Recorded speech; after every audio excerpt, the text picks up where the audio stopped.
Modern tools and services like SynCutSyn, Not sponsored, but I'm open to bribes. have made do-it-yourself fabrication dangerously accessible. Their on-site parts builder is adequate for basic brackets and simple parts. But to truly get the most from the service, you need to graduate to a CAD software, like Fusion 360 or Onshape. Again, not sponsored. While CAD can be easy to learn, it is famously difficult to master. The greatest feature of CAD is its unlimited flexibility. Unfortunately, its greatest flaw is its unlimited flexibility.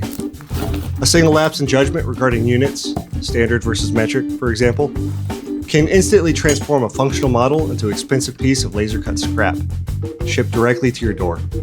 If you approach design with a willy-nilly ethos, you're destined to receive willy-nilly parts that fit only the scrap. So, how do we prevent this? You can hold up your parts to the computer monitor and squint until the pixels align, or you can use that 3D printer that's been gathering dust for the better part of a decade. In Fusion 360, the workflow is straightforward. Take your sketch, extrude it to the desired thickness, and export it as an STL.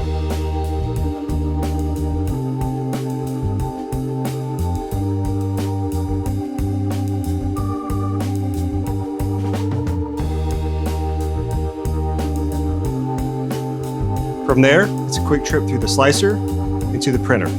This allows you to compare a physical, plastic object to your project to see exactly how far off your measurements actually are.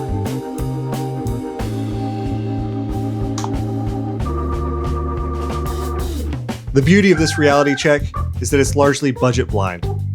If you're just beginning the process of converting your hard-earned wages into custom metal parts, you don't need the latest high-speed flagship printer to verify your woefully inadequate modeling skills.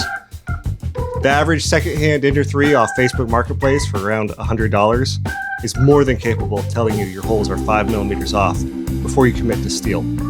Another relic worth resurrecting is that flatbed scanner taking up space in your parents' home office. While calipers and finger measuring can get you in the ballpark, they lack the precision of a 2D scan. Tracing a shape onto cardboard and scanning it allows you to bring a physical footprint into a digital workspace with near-perfect accuracy. Objects with flat surfaces can be scanned directly on the glass. Just remember to include an object of known size, like a ruler or a coin, on the scanning bed to serve as a calibration reference.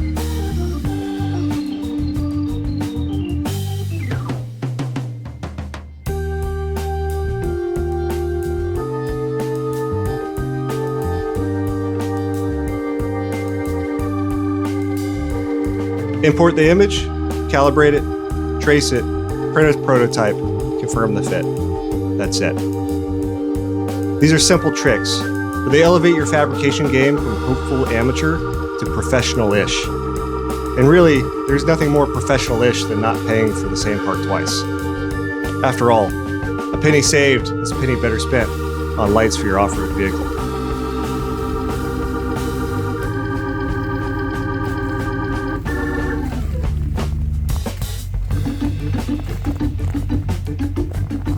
Did you like this video? Hate it?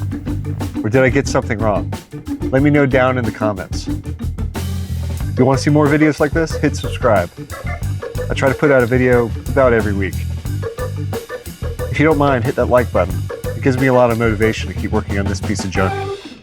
Until then, I'll see you next time.